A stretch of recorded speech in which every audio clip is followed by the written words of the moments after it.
बात पे तो बहुत कुछ सारे टॉपिक निकल जाएंगे, but I don't think so. I don't look at it only about a girl power these days. It's about being together. Ardhinareswar is the Shakti that I believe in, half human and half women. I think that's the actual important energy we all believe in. सी मुझे लगता है कि judgement जो है वो हर इंसान के साथ होती है जो अपनी राह चलना चाहता है. एंड कोई भी अपना कोई नया बिजनेस शुरू करना चाहे या जो भी एक नॉर्म है, सोसाइटल नॉर्म से अलग चलना चाहे, लोग उस पर हंसेंगे, गाली देंगे, बोलेंगे तेरे से नहीं होगा, अरे क्या कर रहा है, पागल हो गया है. परवा is a song for all those people, whether it's a woman, man, I would say non binary. तो काफ़ी लोग जो जेंडर से अपने आप को एसोसिएट ही नहीं करते, गे बाय ट्रांसजेंडर, मतलब आप जो भी आजकल तो इतने नाम हो गए हैं, but anybody irrespective of their gender जो लाइफ में कुछ करना चाहते हैं बिना लोगों की परवाह करे, ये सॉन्ग उनके लिए है. The spirit of the untamed warrior. Yeah. अरे she was a singer, of course. वो तो हर एक वर्ड से रिलेट कर रही थी. The way she was behaving and the way she was walking. वो जितनी बार गाना बजा ना, I've seen the different mood of hers.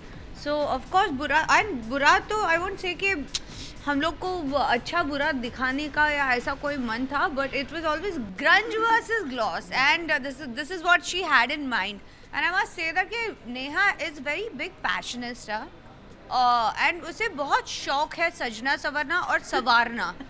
That हाँ, she had only one thing in mind, that कि Rashmi, I want you to look so different, but at the same time super hot in this video, because I've seen you wearing very nice glamorous clothes, but I want to show you all that side जो लोगों ने देखा ही नहीं है कि okay Rashmi Desai ऐसी भी है और ऐसी दिखती है जो तुम रियल में हो, and that people has not seen. अच्छा, मैंने बोला आपको पता नहीं क्या होगा अभी रियल का एंड ऑल. तो जब हमने चीज़ें प्रोजेक्ट पे काम करना शुरू किया ना, मस्ट से दैट कि एक चीज़ माइन्यूटली दिखती है. ये इतनी हंसती कुत्ती अभी दिख रही है आपको, ये इसकी बहुत विपरीत. हम टेलिंग यू, पीपल से ना I hate my boss is goes well for her when she is on set. Oh man, नहीं सी मेरा क्या, इट्स अ गुड थिंग. मैं थोड़ा perfectionist, I don't believe in perfection but I believe in being a perfectionist, कि वो हर एक detail मेरे लिए बड़ी इंपॉर्टेंट होती है. आई फील गॉड जो है ना, he is in the details.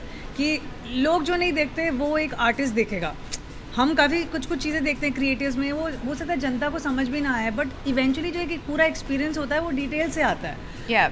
And to be honest with you, मुझे बचपन से म्यूज़िक वीडियोस का बहुत शौक था, क्योंकि मैं माइकल जैक्सन की फ़ैन. पहला गाना जो मैंने सुना था माइकल जैक्सन का सुना था, तो पहले आर्टिस्ट जिनसे मुझे मोहब्बत होती है वो माइकल जैक्सन थे. सो आई न्यू कि मुझे बड़े होके वो एक फुल एक्सपीरियंस बनना एज एन आर्टिस्ट. तो जब एक वीडियो आता है ना, for me it's like living that moment, and this time to live it with another artist वो, बिकॉज मेरे इतने कोलैबोरेशंस होते ही नहीं है, to be honest with you. To have another powerful artist on the song, क्योंकि वो अपने खुद की फील्ड में नंबर वन है, not just as a stretcher, as an artist. मतलब वो जिस भी प्रोजेक्ट में अपना हार्ट आती है, she gives it 100%. I saw that same thing. वो मेरी गट फीलिंग थी, मैं आपको सच्ची बोलूँ. मेरे को अगर कोई बोलेगा ना क्यों, आई डोंट नो. मेरे को एक दिन मैं बैठी थी एंड आई वॉज प्लानिंग कि मुझे अपना नेक्स्ट सॉन्ग करना है. मेरे पास 3-4 गाने थे. मैं बोला परवाह करते हैं. मैंने कहा रश्मि को करते हैं यार, ऐसा पता नहीं क्या बोलेगी. मेरे को तो शर्म भी आ रही थी, मैं कैसे पूछूं. बट समा मैंने ना बस बेबाक होकर पूछ लिया कि मैंने कहा स्टूडियो आओ, मुझे पहले गाना सुन. And she was as I had instinctively felt, her reaction was exactly what I knew it would be, and her commitment towards the project was what I thought it would be. Her faith in the project and in me. वो बच्चे जैसा होता है ना कि यार ठीक है यार, I trust you. Not that she was not involved, but she trusted कि I will lead it. I think when you make a film and when you're part of any ad films and when you're doing a short film and when you're being part of album, it's very different, क्योंकि आपको हर एक frame में कहानी दिखानी है, हर एक movement में आपको एक एक्शन से कम्युनिकेट करना है अपने ऑडियंस से. So that was very difficult and it was a very simple thought. नहीं है, सिंपल थॉट था, gloss versus grunge, and this is what they wanted to show, that कि every person who starts from the scratch reaches to a level, goes through lot of things, but ये जो बीच का सफ़र है ना, where we learn from our mistake, where we get to hear lot of things from the people जो attempt भी नहीं करते पर ज्ञान बहुत दे देते हैं. ये उन लोगों के लिए कि आप करो, कोशिश करो. जो इंसान रिस्क लेता है ना, वही कुछ कर दिखाने की ताकत भी रखता है. तो आप जब परवाह नहीं करोगे ना लोगों की, आप वहाँ पहुँचोगे, उस मुकाम पे पहुँचोगे जहाँ आप अपने आप को देखते हो, Absolutely. And people will always respect that. Gunjan एक आफ्टर थॉट था वीडियो में. पहला ऑब्वियसली गाना मुझसे शुरू हुआ, फिर रश्मि, फिर मेरे कोरियोग्राफर ने मुझे बोला कि मैंने बोला डांस करते हैं यार. मतलब honestly dance was also not a part of the video, but मेरा ना बहुत टाइम से मन था एक प्रॉपर डांस वीडियो बने, because I love dance, she loves dance. तो फिर मेरे कोरियोग्राफर ने गुंजन का प्रोफाइल देखा, आपने हमें को दिखाया. मैंने कहा वाओ यार, ऐसे can we have her. And फिर उसकी मम्मी से बात हुई और बड़ा मतलब येस नो चल रहा था डेट्स का. बट मैंने बोला I want her on the project. किसी भी रश्मि को तो एंड तक पता भी नहीं था. मैंने उसको लास्ट मिनट बताया कि यू नो शी से क्या बात कर रही है यार, गुंजन आ रही है, हम लोग और अच्छा डांस कर रहे हैं. मेरा कोई डांस स्टेप नहीं बोलते, उसी के साथ हम कर रहे हैं. मैं बोली उसके साथ क्यों कर रहे हैं हम. और फिर अभी इंटरव्यू में भी बोल रही थी it was easy PG for me. मैंने बोला मेरे को बहुत प्राउड फील होता है ऐसे यंग टैलेंट को देख के, specially a girl, because you know उसकी मम्मी ना आज ही उसके अंदर एक नॉन इनिबिशन डाल रही हैं, जो एज अ डांसर बहुत इंपॉर्टेंट है. So when I was dancing, कई बार जब मैं रिहर्सल में जाती थी ना, तो मेरे खुद के कोरियोग्राफर मुझे पहले ऐसे हो जाते थे, I used to wear my shorts and sports bra अंदर, and then because I was a Shiamak student, तो मेरा बॉडी इनिबिशन कभी ज़्यादा था नहीं, तो लोग ऐसे हो जाते थे. एक डांसर की ना उसकी खूबसूरती उसकी बॉडी होती है, वो उसी से अपनी कला दिखाता है. वो अभी मुझे इसके जो नॉन इनिबिशन दिखता है ना, I feel very happy and very proud कि ये लड़की कितनी कॉन्फिडेंट बनेगी बड़े होके, जिसको कभी see I feel you have to look at your body as a beauty, not man woman. वो दुनिया आपको एहसास दिलाती है. When I look at Gunjan I feel that कि एक कॉन्फिडेंस है, एक सैस है, एक पावर है उसके अंदर, जो आई होप वो बरकरार रखे और प्रैक्टिस करती रहे बड़े होके. I think she's very powerful. Out of nowhere, she's somebody today. And that journey, she is not realizing what she is today.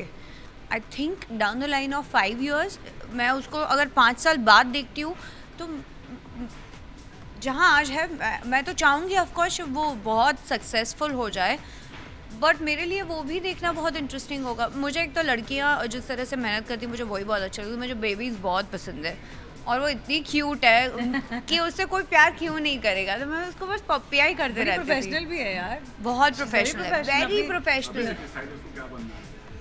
मतलब एंड आई होप कि वो उसका जो वो इनोसेंट है और उसका जो एक वो चार्म है ना, भगवान उसको ऐसे ही बरकरार रखे. बस कराया है. मैं तो उसके पैंट के पीछे पड़ गई थी. मैंने बोला बॉयफ्रेंड जीन्स कहाँ से लेकर आई, ऐसे कपड़े कहाँ से लाती है तू. मेरा वॉक थोड़ा मतलब आई थिंक वो हमारे आली का वॉक याद है जो गाने में भी, तो मुझे ना हमेशा होता है कि यार मैंने अपने डायरेक्टर को भी बोला यार एक वॉक रख दे यार. हम I always want that one slo-mo walk, जो हर बच्चे की ख्वाहिश होती है ना कि एक बाल उड़ते हुए एक स्लोमो वॉक वीडियो में.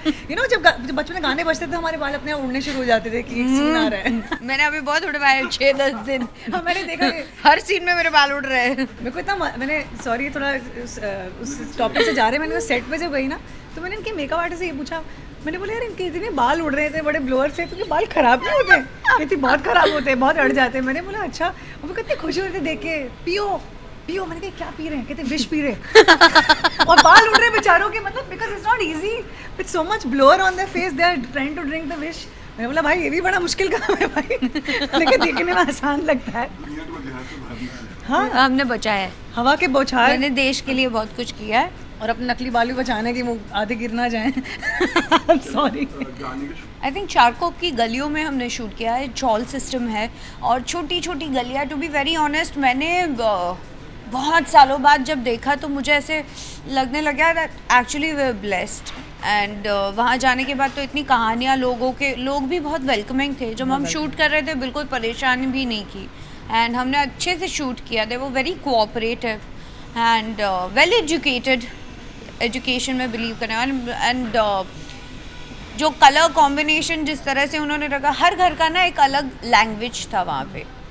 So that's what she wanted in this. और वो जो आप झांकने की बात कर रहे हैं वो एक्चुअली डिलिबरेट था. वो हम चाहते थे, ऐसा बोलना नहीं था. नहीं वो उनको करवाया हमने, जो कि वहाँ के लोग बिल्कुल नहीं झांक रहे थे.